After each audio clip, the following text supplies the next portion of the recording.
देखिए जब काम होता है ना तो मतलब उसमें मेरे को कुछ बिल्कुल भी थकावट नहीं रहती। अगर आप अपना एक गाना भी होना चाहिए ताकि लोग मेरे को, क्योंकि आर्टिस्ट की पहचान ओरिजिनल गाने से ही होती है अपने है ना? क्यों अच्छी ऑडियंस की वजह से ही आर्टिस्ट चलता है।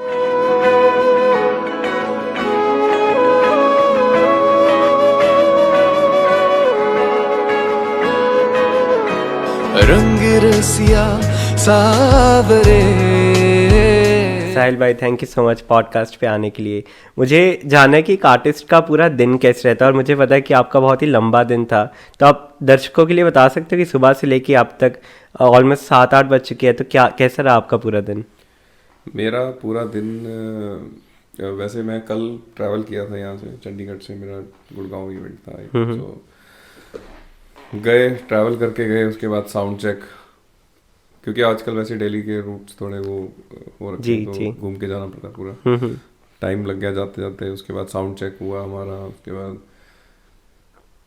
इवेंट हमारा था, जैसे साथ के साथ ही इवेंट होता है, जितना हमारा साउंड चेक होता है तो उससे ज़्यादा हमारा मतलब इतना ज़्यादा साउंड, जितना इवेंट नहीं होता उतना ज़्यादा साउंड चेक हो जाता है। अच्छा। तो उसके बाद एक पार्टी में जाना था मेरे को जी। तो तब से लेके अब तक मैं अच्छे से सोया नहीं था। तो लास्ट के 2 दिन में कितने घंटे सो चुके ये आप? भी सुबह मैं मतलब सुबह तक पार्टी चल रही है हमारी, तो 6 बजे मैं आके थोड़ी देर के लिए सोया हूँ, 3-4 घंटे के लिए, तो फिर उतना ही सोया हूँ बस। फिर ट्रैवल ही चल रहा है, थोड़ा एक्टिव रहा है। तो इतना मज़ा आया, सही रहा। फिजिकल और मेंटल स्ट्रेस जो रहता है तो कैसे हैंडल करते हो? और क्योंकि कल भी आई एम श्योर कि आपका कुछ ना कुछ होगा, तो सुबह उठते कैसे हो एनर्जी के साथ? कॉन्सर्ट में जाना, साउंड चेक करना, परफॉर्म करना, तो इतना वो कैसे हैंडल करते हो ये सब कुछ?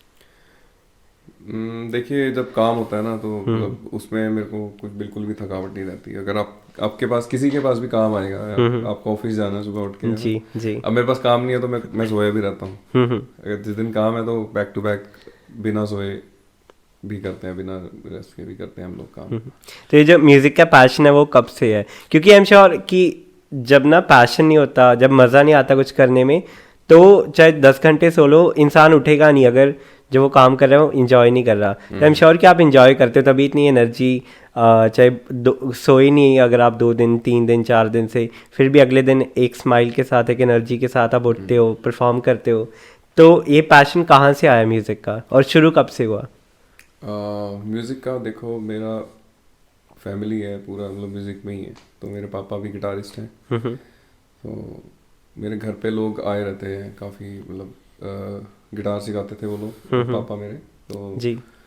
वो लोग सीखते थे और उनको देख देख के मेरे को थोड़ा इंटरेस्ट बना कि मेरे को भी कुछ करना चाहिए। मेरे को खाली टाइम में पकड़ के गिटार ऐसे ही प्ले करता था, सीखा नहीं था मैंने। अच्छा। तो मेरे पापा के साथ करते करते, मेरा बड़ा भाई था, उसने वो काफ़ी अच्छा प्ले करता था, तो मैं पापा से थोड़ा शाय था, मतलब शर्माता था, बात कम करते थे हम लोग, डरता था मैं पापा से अपने। तो मैं भाई से थोड़ा बहुत सीखा। फिर मेरे चाचू थे, वो भी गिटार अच्छा प्ले करते हैं, तो उनसे भी थोड़ा सीखा, पहले उनसे सीखा। अच्छा। फिर जब तो इंस्पिरेशन तो वहीं से मिली है मेरे को, घर में ही इतना सारा घर से ही म्यूजिक था। मिली है। हाँ जी। तो फिर उसने आपने जो जो आपका पैशन है, जो इंस्पिरेशन है, उसको फिर कैसे यूज़ करा इंडस्ट्री में आने से पहले? उस दौरान कैसा रहा सफ़र? आपने गिटार बजाना सीखा, गाना बजाना सीखा, या वो भी बस घर से ही जो इन्फ्लुएंस आया उसी में ही सीख लिया? देखिए मैंने सोचा नहीं था कभी कि मैं म्यूज़िक इंडस्ट्री में काम करूँगा या कुछ ऐसा, मतलब कुछ भी नहीं सोचा था मैंने। तो बचपन से होता है ना, जैसे यार पेरेंट्स, कि हमारा बेटा आर्मी में जाएगा या एयरफोर्स में जाएगा, हमें दिमाग में वही डाला हुआ है कि अच्छा। ये करेंगे वो पे। तो म्यूज़िक फैमिली से आते आपको नहीं था कि मैं म्यूज़िक ही बनाऊंगा आगे जाके? म्यूज़िक फैमिली में उस टाइम क्या होता था कि मेरे जो दादाजी हैं, तो पुराने टाइम में इस काम को सही नहीं मानते थे, काम ही नहीं मानते। आज की डेट में भी कई लोग नहीं मानते काम। तो लोग कहते हैं कि यार चलो म्यूजिक करते हो, वैसे क्या करते हो, काम सही अर्निंग क्या करते हो ना, उसमें क्या करते हो? तो मुझे लगता है हर किसी आर्टिस्ट के लिए है कि अच्छा हाँ, आर्ट बनाते हो, ड्राइंग करते हो या पेंट करते हो, वैसे क्या करते हो, काम कमाने के लिए क्या करते हो? मेरे दादाजी ने सपोर्ट नहीं किया मेरे पापा को।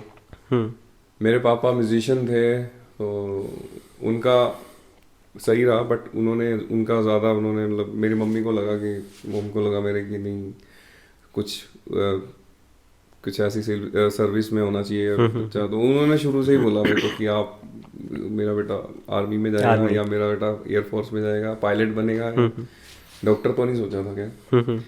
तो मेरा इंटरेस्ट था थोड़ा सा म्यूजिक में कि मेरा उस साइड था ज़्यादा, आर्मी की साइड में थोड़ा। मेरे को यही सोचा हुआ था कि मैं कुछ या तो इंडियन पुलिस में जाऊंगा या किसी कुछ ना कुछ वैसी चीज ही करूंगा। सर्व करोगे आप बेसिकली देश को, जैसे भी। कि उल्टा कैसे हो गया? नहीं, उल्टा ये हो गया फिर, क्योंकि अब जो नेचुरल है हम लोग, मेरे में तो मेरी मम्मी भी अच्छे से गा लेते हैं, मतलब जी जी, प्रोफेशनली नहीं गाते, घर पे गाते। ये पूरी आर्टिस्ट की फैमिली आपकी। हाँ, तो बस उनको उनका था सारा। बाकी मेरा धीरे धीरे करते करते करते पढ़ाई की हमने। स्कूल गया, स्कूल जाते जाते मेरे को वहाँ पे जो हमारे वो होते हैं, वहाँ पे म्यूज़िक वगैरह का कुछ खास था नहीं स्कूल में। हाँ, तो मेरे को एंड तक नहीं था कि मैं मतलब म्यूज़िक में आऊँगा। तो एक दिन बस ऐसे ही मेरे को, हमारा स्कूल था बॉयज़, ठीक है। तो एक दिन एक बार क्या हुआ, हमारे स्कूल में आ गई लड़कियाँ 11th में। हमारा बॉय स्कूल था 10th तक। तो अब लड़कियों को थोड़ा इम्प्रेस करने के लिए बंदा क्या करता है, गिटार कुछ अलग से दिखना चाहिए ना। तो मेरा इंटरेस्ट फिर वहां से उठा। मैं कहा यार कुछ होना चाहिए, मतलब दिखना चाहिए बंदे को, अलग दिखना चाहिए थोड़ा बहुत। वही बताया आपको, पापा से और अपने चाचा से और अपने और ब्रदर से सीखा मैंने। बस थोड़ा एक गाना बजाना सीख लिया, बजा दिया, और सबने मेरे को, मतलब मैं इतना ज़्यादा अच्छा नहीं था स्टडी में। तो मैं स्काउट्स था मेरे पास स्कूल में, म्यूजिक में गाने जाते थे। तो मतलब ज़्यादातर जलीली होते थे हम क्लास में कि यार ये तो म्यूजिक वाला है, ये तो एक्टिविटीज़ करते रहते हैं, पढ़ाई में अच्छा नहीं था। अच्छा। तो मेरे एक टीचर थे, मतलब कॉमर्स में, योगेश शर्मा। तो उन्होंने मुझे बेस्ट स्टूडेंट अवार्ड दिया। ओह, मतलब मेरे को उम्मीद नहीं थी कि मैं, मतलब मुझे पूछेंगे, क्योंकि मेरे को ज़्यादातर यही रहता था कि यार मैं बैक बेंचर था मैं, ठीक है।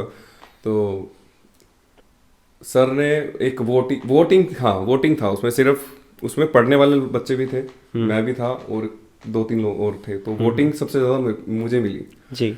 तो मेरे को बेस्ट स्टूडेंट का अवार्ड मिला। तो मेरे को बहुत वहाँ से इंस्पायर हुआ था। तो वो आपका बिफोर आफ्टर पॉइंट था कि इसको करना चाहिए, जिस चीज़ में आप बेटर हो। मेरे को सर ने बोला, ये तो मैं बात अभी आप कर रहे हो तो याद आई मुझे, भूल ही गया था। तो मेरे को सर ने बताया था कि यार कि इंसान को ज़रूरी नहीं है कि पढ़ाई में, अगर आप जिस चीज़ में अच्छे हो आपको वो चीज़ करनी चाहिए, तो आप ज़्यादा बेटर निकल के आओगे।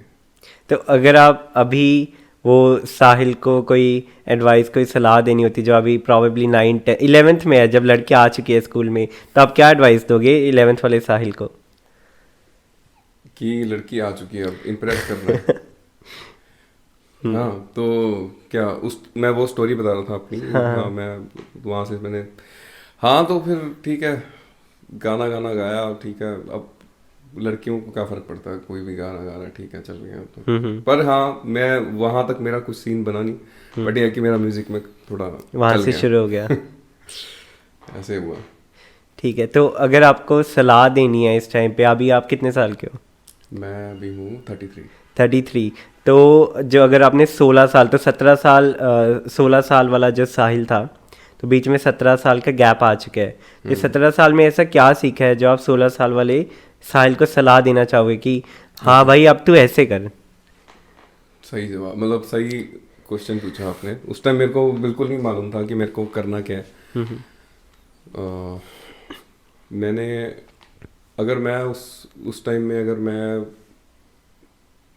किसी को सलाह देता, मतलब ऐसा कोई, अगर आज की डेट में भी मैं किसी को देखता हूँ, कोई भी है, किसी को टैलेंट, किसी में टैलेंट है, तो यंग जनरेशन है, वैसे जो बच्चे हैं ना, छोटे छोटे बच्चे, मैं तो उनको भी, अगर कोई अच्छा गा रहा है ना, तो मैं उनको सलाह देता हूँ कि, मतलब अगर उनके पेरेंट्स को बोलता हूँ, जैसे वो लोग सपोर्ट नहीं कर पाते, तो अगर ये इसमें अच्छा, तो इसको ये चीज़ सिखाओ। और अगर मान लो उस स्टेज पे कोई है, तो उसे हम गाइड कर सकते हैं कि जी आपको थोड़ा सा इसमें और सीखना चाहिए, ठीक है। उस टाइम मैंने सीखा नहीं है, मैं सारी उम्र मैंने देख देख के, मेरे मौसी भी सिंगर हैं तो उनके साथ में जाता था, थोड़ा बहुत गिटार बजाना आ गया था तो अपनी फैमिली में ही प्ले किया है, तो ज़्यादा मेरे को डर भी नहीं होता था, कुछ भी बजा दो, कोई दिक्कत नहीं है। तो मैं अगर सलाह देता तो मैं यही देता कि सीखना चाहिए पहले, और साथ के साथ एक स्टेज एक्सपीरियंस होना चाहिए। अगर आपको कहीं परफॉर्म करने का मौका मिल रहा है, वैसे तो कॉलेज से ही स्टार्ट हो जाता है, कॉलेज से पहले घर होता है, घर वालों के सामने आप परफॉर्म कर रहे होते हो। मेरा भी जैसे मैं पहले डोनाल्ड डक की आवाज़ निकालना था। ओह, तो मेरे को वो कहते थे कि ये डोनाल्ड डक की आवाज़ निकालेगा, इसको वो करो। अब नहीं निकलती, अब ये सोचना भी ना कि मैं नहीं, मैं सोच रहा था कि बोलूं या ना। तो अब बिल्कुल चेंज हो गया जी। तो पहले मैं मतलब करता था, तो ये स्टेज अगर आपको मिल रही है तो आपको ज़रूर स्टेज पे अगर मिल रहा है आपको मौका, तो आपको ज़रूर करना चाहिए वो एक्सपीरियंस स्टेज का। सीखते आप स्टेज पे ही हो, ऑडियंस के सामने ही सीखते हो सारी चीज़ें। बाकी अगर आपको मौका मिलता है कुछ पॉलिश करने का अपनी चीज़ को, मतलब अगर आप कुछ बजा रहे हो, कुछ सीख रहे हो, गा रहे हो, सिंगिंग कर रहे हो, और तो ज़रूर सीखना चाहिए। मेरे को जब जितना जितना मौका जिन लोगों से सीखने का मिलता है तो मैं सीखता ज़रूर हूँ। तो जो भी अपॉर्चुनिटी मिलती है, जो भी मौका मिलता है, उसको मना नहीं करते आप कभी भी? नहीं, कभी नहीं करता मैं। ये ना बड़ी मुश्किल और ये बहुत अच्छी चीज़ भी है। बहुत सारे लोग होते हैं जो कोई अपॉर्चुनिटी आई, कोई मौका आया तो सोचने लग जाते कि और फिर ना दिमाग बोलने लग जाता है कि अगर कोई चीज़ आपके लिए अच्छी है और आप इजीली कर सकते हो तो आप मना क्यों करोगे? राइट। अगर आपको लग रहा है कि यार चलो एक लेबल से मेरे को ऑफर भी आया था कि आप को हम साइन करते हैं, आपके हम ऐसे ऐसे गाने करेंगे, 3 गाने करेंगे, और उसके बाद आपका सारा मैनेजमेंट हम देखेंगे। तब तक हम ठीक कर रहे थे। तो मैंने सोचा यार हमने इतना मुश्किल से अब एक अपना लेवल सेट किया है, उसके बाद कोई आके कोई और टेक ओवर कर लेगा, उन पे हम कैसे मतलब इतना हम बिलीव करेंगे। किसी पे फेथ नहीं होता ना एकदम से।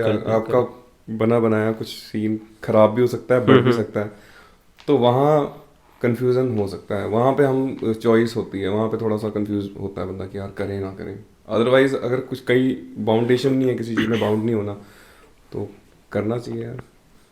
तो ये ना जो आपने कहानी बताई कि घर वाले सपोर्ट नहीं करते रहे, आर्मी में जाना, तो आपने कन्विंस कैसे करा घर वालों को कि सर्विस में मैं नहीं जाना चाहता, मुझे म्यूजिक इंडस्ट्री में जाना? नहीं, मैंने आपको मतलब पूरी बात हो नहीं पाई थी हमारी। मैं बता रहा था कि मेरे दादाजी सपोर्ट नहीं करते थे मेरे पापा को।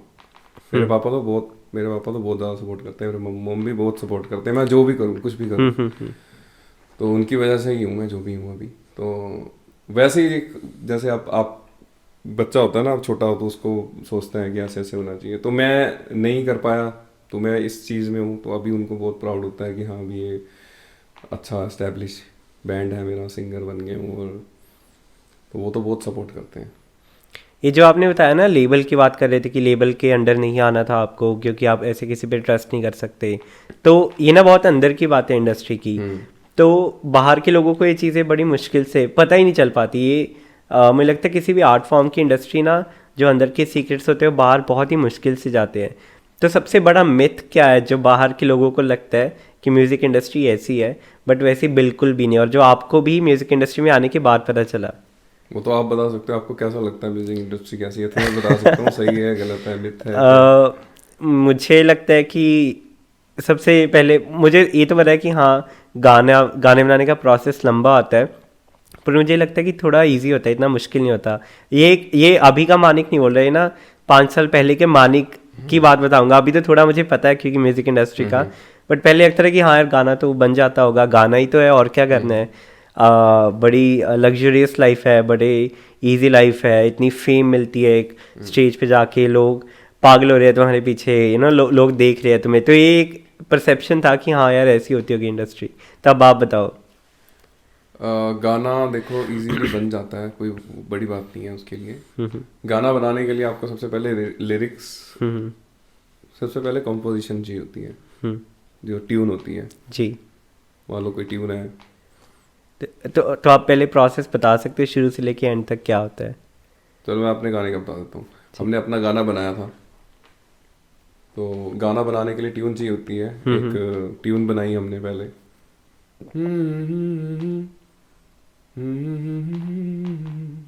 एक कोड सर्कल बजा दिया, गिटार पे कॉर्ड्स वगैरह होते हैं तो हमने बजाया कि हाँ यार कुछ ऐसी ट्यून होनी चाहिए। तो फिर लिखा जाता है गाने को, तो लिख के फिर उसके अंदर एडजस्ट किया जाता है अपना जो कॉम्पोजिशन होती है। एक कविता होती है, जैसे पोइट्री होती है, जनरली लोग वो लिखते थे, उनको देख के उनको गानों में, अगर आप कोई लाइन मेरे को बताएंगे उसको गाने में हमने बना दिया, ठीक है। ये चीज़ मेन होती है गाने में, कंपोजिशन, लिरिक्स, ठीक है। और उसके बाद का प्रोसेस होता है सारा प्रोडक्शन का जी, ठीक है। वो आप चाहे एक दिन में बना लो, एक घंटे में बना लो, जितनी फास्ट आपके पास सर्विस है, जो प्रोडक्शन वाला बंदा है उसके ऊपर डिपेंड करता है। और हमें टाइम लगता था क्योंकि हम सोच सोच के चीज़ें बनाते थे कि यार हाँ नहीं ऐसे नहीं होना चाहिए, ऐसे होना चाहिए। तो अगर जो अब स्टार्टिंग में अपनी बात बताता हूँ, आज से 8-10 साल पहले की बात बता रहा हूँ, हमें सोचना पड़ता था यार, हमारे फंड्स भी नहीं होते थे जी, हमें कैसे करना है काम, मतलब कैसे हम कर सकते हैं पैसे बचा के काम। तो उसमें हमें साल भी लग जाता था। ओ, पैसे बचाने के चक्कर में, पैसे बचाने की जगह साल भी लग जाता था, क्योंकि टाइम बचा रहे हैं हम सोचते हैं कि यार कहीं किसी का स्टूडियो मिल जाए या हम अपने आप ही कुछ कर लें, कुछ सामान खरीद के खुद रिकॉर्ड कर लें अपना म्यूजिक। और उस टाइम में ये होता था। पर अब ये है कि आप किसी गाने के बारे में सोच रहे हो, अगर आपको वो चीज़ राइट चीज़ नहीं मिल रही तो उसमें टाइम जाता है, और आप टाइम नहीं दे पा रहे हो अगर किसी गाने को, तो टाइम जाता है। अगर आप सब कुछ रेडी है तो आपका गाना जल्दी भी बन जाता है। उसके बाद आजकल वीडियो, पहले ऑडियो का ज़्यादा, कैसेट्स का ज़्यादा था, तो अभी वीडियो के होता है। अब वीडियो पे डिपेंड करता है, अगर पहले ऑडियो तैयार हो गया फिर वीडियो होगा, उसके बाद गाना हिट जल्दी, मतलब अब वो थोड़ा सा मिथ है कि गाना बनते ही, या कोई भी रोज़ ना पता नहीं कितने लाखों गाने बनते हैं, तो कोई 100 में से एक गाना ही हिट होता है। क्योंकि मार्केटिंग पे भी काफ़ी डिपेंड करता है जी, ठीक है। और दूसरा डिपेंड करता है कंटेंट आपका अगर सही है तो जरूरी नहीं है कि आपको सही लग रहा है वो सही हो। कंटेंट मतलब गाना, वीडियो, सब कुछ जो भी दिखेगा और सुनेगा लोगों को, है कि आपका म्यूजिक अच्छा है या गलत है, सही नहीं है, सही है या गलत है, मतलब वही बाकी क्लिक पे डिपेंड करता है आपकी।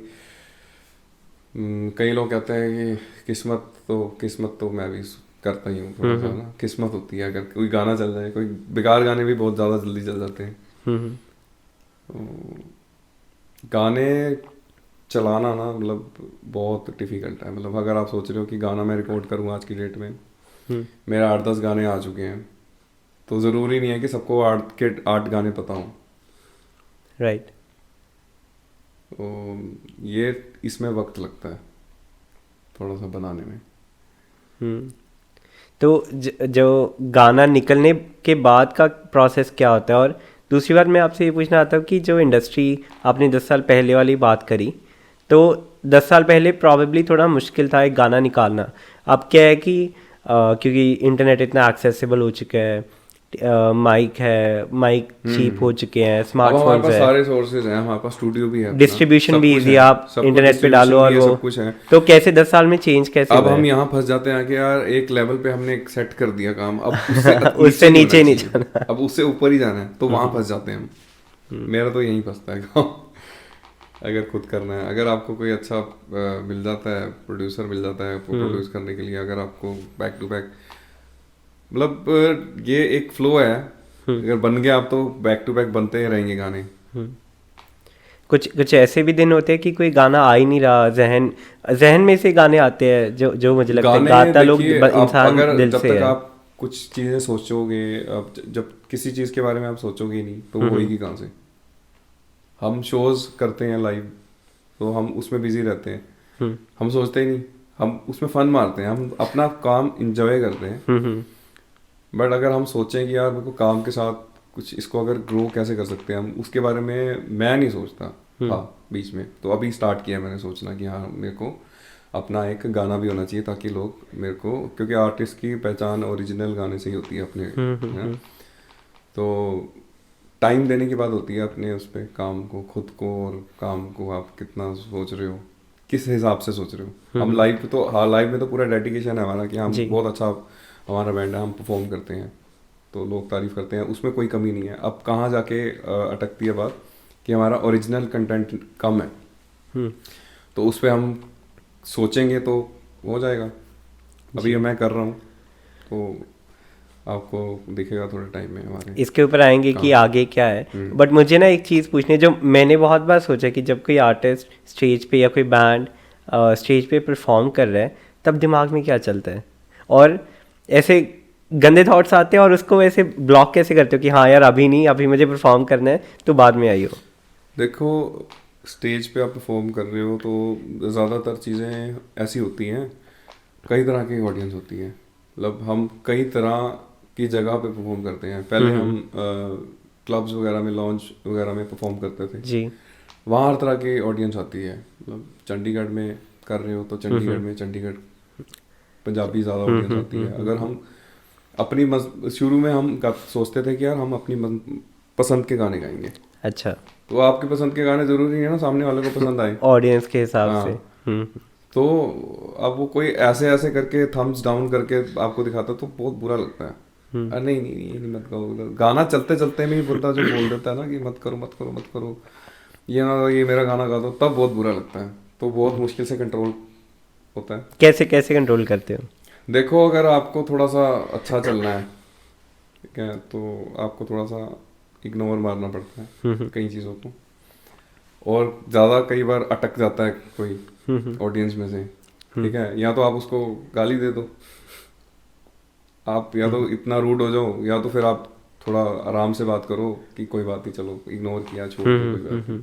बट मैं उसमें से हूँ कि इग्नोर करता हूँ, क्योंकि हमको काम करना है, उसके अलावा हमें मतलब अगर क्या करेंगे, कुछ हो रहा तो है नहीं। ये है कि हाँ अगर आप बहुत अच्छे कुछ बन जाते हो, बहुत आपके आप एक ऐसी चीज़ बन जाते हो, तो आपको आके अगर कोई बोलता है तो पहली बात तो आपके तक पहुंच ही नहीं हो पाती। आपके सिक्योरिटी होती है आसपास, उस लेवल की बात होती है ना। जी जी एब्सोल्युटली। कि अगर आप नया, आप उस टाइम हम यंग थे, उस टाइम की बात कर रहा हूँ, तो हम हमारे लोग माइक में आके गाने भी लग जाते थे, तो वो बुरी चीज़ लगती है। बिल्कुल।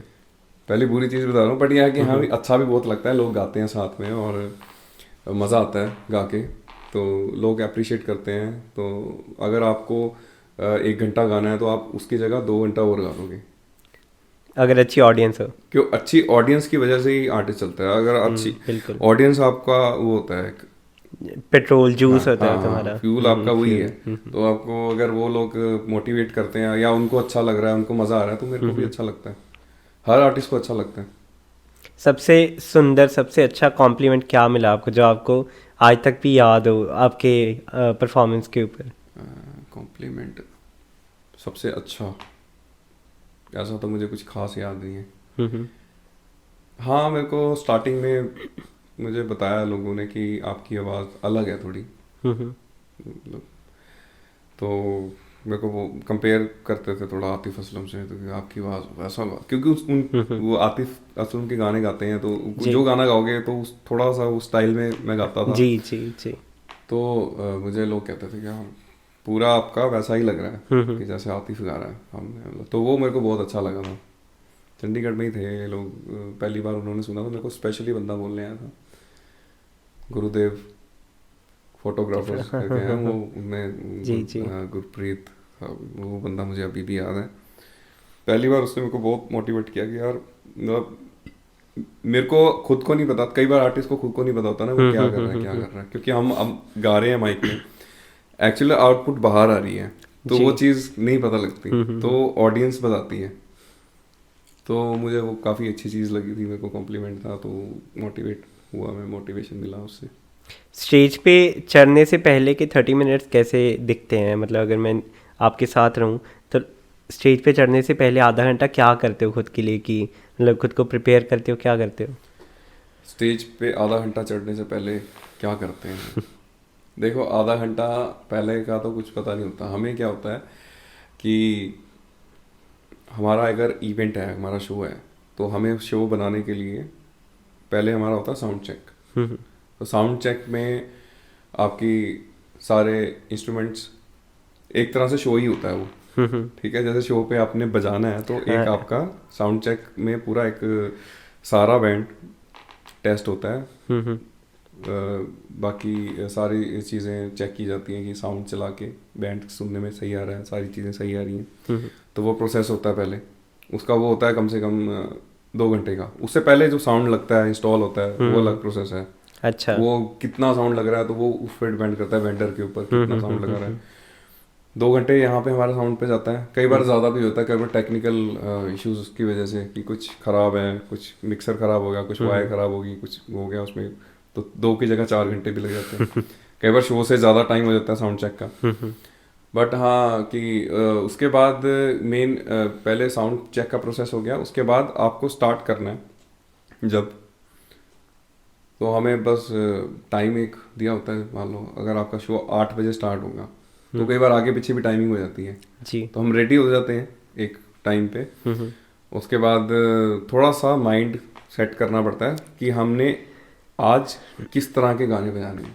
अच्छा, आधे घंटे पहले आप बोलते हो ना कि क्या करना होता है हमने।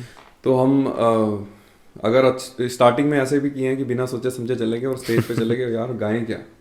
ओ तो फिर एक गाना गा दिया, उसके बाद गाएं क्या, मतलब ऐसे देख रहे हैं हम ऐसे और एकदम ब्लैंक हो जाते हैं, करेंगे यार अब क्या करें, समझ नहीं आ रहा क्या गाएं। या हम कुछ सोच के जाते हैं वो चीज़ होती नहीं। तो एक्सपीरियंस होता है टाइम के साथ साथ ना, हो जाता है। तो मैं अभी क्या करता हूँ आजकल, कुछ नहीं सोचता, फ़ोन बंद, सब कुछ बंद छोड़ के कुछ भी नहीं सोचता और खाली करके माइंड अपना उसके बारे में सोचता हूँ कि आपको क्या गाना है। अगर आप आपने सोच लिया आपको करना क्या है, आपको कोई काम करने जा रहे हो, आपको लाइव है और उस लाइव ही जाएगा, उसमें एडिट नहीं होगा कुछ। हाँ। तो वीडियो अगर बना रहे हो उसमें एडिटिंग नहीं चलेगा ना, वो तो लाइव ही है एकदम से, आपने जो कर दिया वो हाँ, जो हो छप गया जाएगा। वो, हाँ वो हाँ, हो गया, रिकॉर्ड हो उसमें गया। गलती नहीं चलेगी, गलती चलेगी तो दिखेगी। वो स्टोरी डल गई लोगों की, वो अब कैमरे में रिकॉर्ड हो हाँ, गया। थोड़ी बहुत गलतियां चलती हैं बट ज़्यादा बड़ी गलती नहीं चलेगी। तो वो थोड़ा माइंड प्रिपेयर करना होता है हमें कि क्या करना है, हमें क्या नहीं करना। तो वो चीज़ चल रही होती है, थोड़ा भूल जाता हूँ मैं तो सब चीज़। आपने कहा ना कि दिमाग खाली करके गानों के बारे में सोचता हूँ, तो दिमाग खाली कैसे करते हो? क्योंकि बहुत मुश्किल है ये। मैंने इतने लोग देखे हैं, दिमाग जैसे एग्ज़ाम है तो दिमाग में इतनी चीज़ें चलती हैं कि खाली कर नहीं पाते, या कुछ भी कोई बड़ा काम है, कोई अपॉइंटमेंट है, तो दिमाग में इतनी चीज़ें चलती है, वो इतना मतलब निकालना मुश्किल होता है। तो दिमाग आप कैसे खाली करते हो? सबका ना अपना अपना वो होता है। मैं अपने आर्टिस्ट की भी बात कर सकता हूँ किसी की। जी। मान लो कोई आर्टिस्ट है मेरे साथ ड्रम्स प्ले कर रहा है, भूपेंद्र नाम है उसका, मतलब मेरे साथ परफॉर्म करता था पहले काफ़ी। तो घर से लड़ाई करके आ गया, वही सोचते रहना दिमाग में वो चीज़ चलती रहती है बंदे के।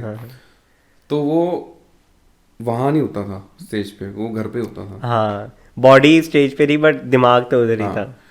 तो होते हैं कई लोग कि जो स्टेज पे गा तो रहते हैं, उनका दिमाग घर पे होता है। तो अगर आपको अच्छे से परफॉर्म करना है तो आपको सारी चीज़ें भूल के बिल्कुल आपको उस चीज़ के बारे में ही, मैं तो ऐसे ही करता हूँ, जो मर्जी हो, कुछ भी हो जाए, क्योंकि मेरा इंटरेस्ट है म्यूज़िक में थोड़ा। मेरे को मेरा पैशन भी है, मेरे को मतलब मज़ा भी आता है करके। भुला देते सब कुछ। और मेरे को भूल जाता हूँ मैं, और मेरे को मुझे मतलब 100% देना अपना, क्योंकि उस काम से ही मेरे को आगे दूसरा काम मिलेगा। तो एक तरह से प्रेशर भी रहता है ना कि आपको यार काम भी करना है, अर्न भी करना है इससे। और अगर आपकी मेरी एक गलती है, अगर किसी शो में हमने एक गलती कर दी तो पता नहीं कितने काम कट सकते हैं हमारे, क्योंकि हज़ारों लोग देखते हैं हमें। तो कितने काम कटे भी हैं, स्टार्टिंग में भी कटे हैं। हम चंडीगढ़ परफॉर्म करते थे काफ़ी। तो जब आप जो काम करने जा रहे हो वही सोचना चाहिए, किसी भी फील्ड का कह रहे हो आप परफॉर्म कर रहे हो किसी चीज़ को, तो आपको पूरा अपना उसको मतलब ईमानदारी से करना चाहिए ना, तो और चीज़ें नहीं सोचनी चाहिए। सबसे पहला गाना कौन से साल में आया था आपका? यार ये तो मुश्किल सवाल पूछ लिया आपने। आइडिया दे दो, कितने साल पहले? साल पहले मेरी 2015 में या 14 में मूवी रिलीज हुई थी।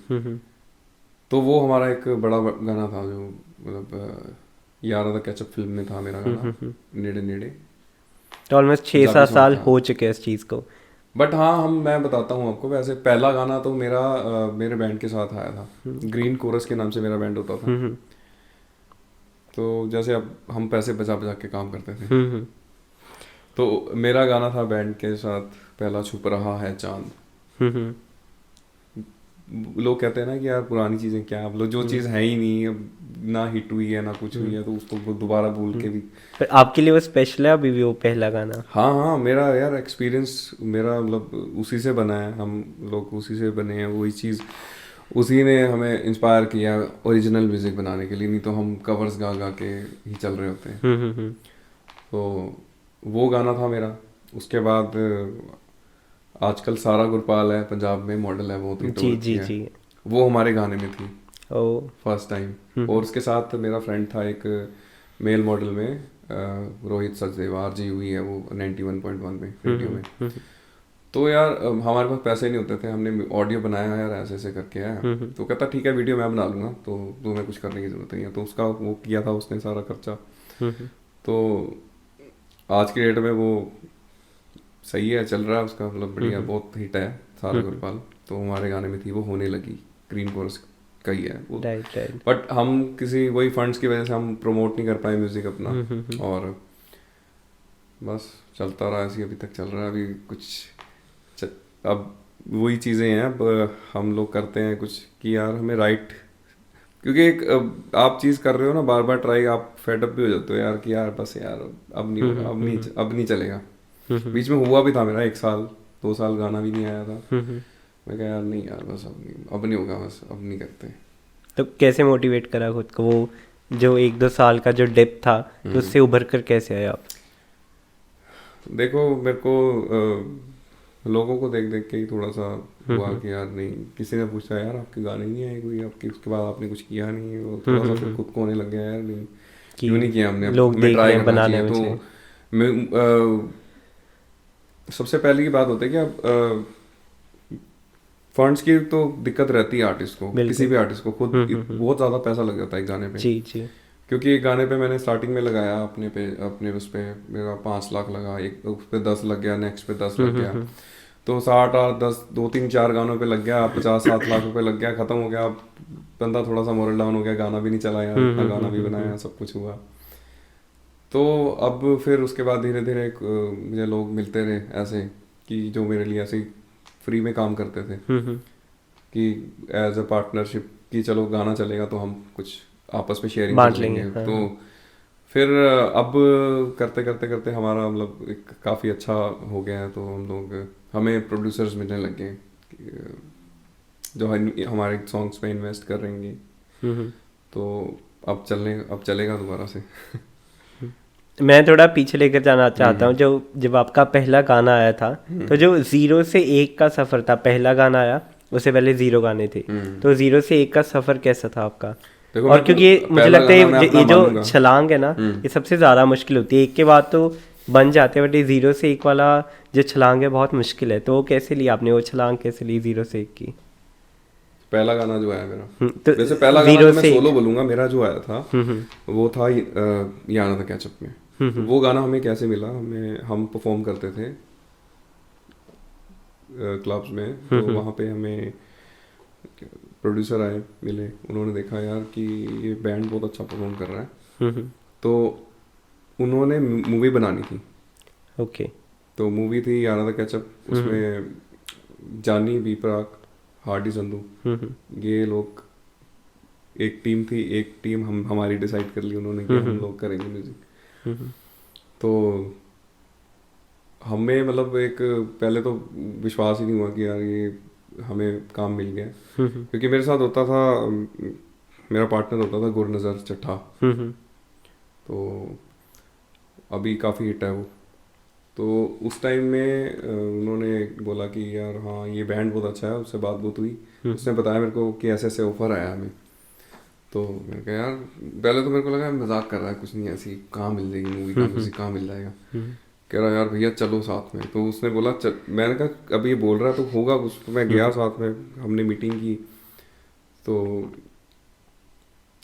हम जब अब मूवी सीधा ही मूवी का म्यूजिक मिल रहा है, हमने कुछ अपना ओरिजिनल कुछ नहीं निकाला था। तो हालांकि इतना काम कर चुके थे हम बैंड के सॉन्ग्स बना जी, के जी। कि हमें एक्सपीरियंस हो गया था कि गाने खुद के कैसे बनाए जाते हैं। तो Right. हमने बनाया, उठाया, तो हमें उन्होंने बोला कि आपको हम ये अमाउंट, आप कितना लोगे? हमने बोला कि हम ये एक्स अमाउंट ये लेंगे हम। तो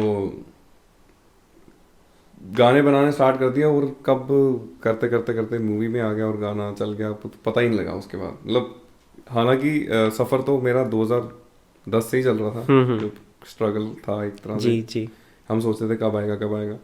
हर एक की लाइफ में एक दिन आता है ना, जैसे कि एकदम से कि हाँ, हम मेरे लिए थोड़ा बड़ा था वो गाना, मूवी का ही गाना, बिल्कुल। तो उससे थोड़ा मिला मुझे। बट उसके बाद मैंने फिर खुद से नहीं कर पाए, क्योंकि हम वही सारी बात आ जाती है ना, गाना बनाने के लिए पैसा चाहिए होता है। पैसे।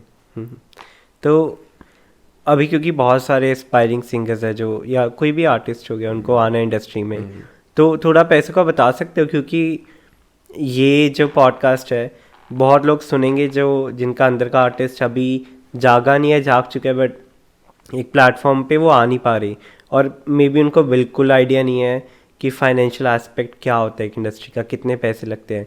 तो थोड़ा आइडिया दे सकते हो एक गाना बनाने के लिए बिना वीडियो के कितने पैसे लगेंगे? और कीपिंग इन माइंड कि अभी बहुत इजी हो चुका है, अभी माइक्स वगैरह वो सब एक्सेसिबल है, तो अभी कितना एक इंसान ने अगर एक गाना निकालना है बिना वीडियो के, तो उसमें कितना खर्चा आएगा? बिना वीडियो के अगर गाना बनाना है, आजकल तो लोग खुद ही अपना फ़ोन में ऐप है उससे बना लेते हैं, म्यूज़िक भी बन जाता है, ट्रैक भी बन जाता है, उस पर डब भी कर लेते हैं। कोई कैरोके आता है उस पर कर लिया। तो आप डिपेंड करता है आपको किस तरह का म्यूज़िक रिकॉर्ड करना है, तो किस तरह का आपको किस लेवल का जाना है। तो फ्री से लेके आप लाखों करोड़ों तक खर्चा है, मतलब इतना हो जाता है। मतलब आप कुछ डिसाइड नहीं कर सकते कि आपको कितने तक का क्या ये। बाकी अगर स्टार्टिंग का है कोई, तो जो अच्छी प्रोडक्शन है, लोग मेरे जो जानकारी में है, तो वो लोग करते हैं, लेते हैं 40-50,000 लेते हैं, अच्छी प्रोडक्शन हो जाती है। अच्छे लोग भी हैं मार्केट में काम करने वाले, तो जनरली अच्छा काम भी करते हैं और ज़्यादा हिट नहीं है वो लोग, तो जनरली अच्छा काम करते हैं मतलब, तो उनसे हम काम करवा सकते हैं। तो उस तरह का तो अभी आपके करियर में डिपेंड करता है हर एक के।